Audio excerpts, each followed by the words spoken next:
राज्याचे मुख्यमंत्री देवेंद्र फडणवीस यांनी राज्यातील सर्व शासकीय कार्यालयांना 100 दिवसांचा 7 कलमी कार्यक्रम दिलाय। या कार्यक्रमाच्या माध्यमातून अमळनेर पोलीस स्टेशन या ठिकाणी तक्रार निवारण दिनाचं आयोजन करण्यात आलं होतं। जळगावचे पोलीस अधीक्षक महेश रेड्डी यांच्या प्रमुख उपस्थितीमध्ये यावेळी 205 अर्जांपैकी 119 अर्ज निकाली काढण्यात आले।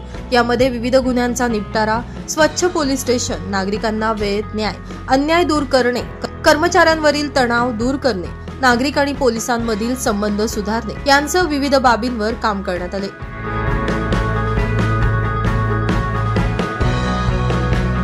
यावेळी पोलीस अधीक्षक महेश्वर रेड्डी, डीवायएसपी आबासाहेब घोलप, पोलीस निरीक्षक विकास देवरे यांच्यासह पोलीस अधिकारी, कर्मचारी आणि नागरिक मोठ्या संख्येने उपस्थित होते।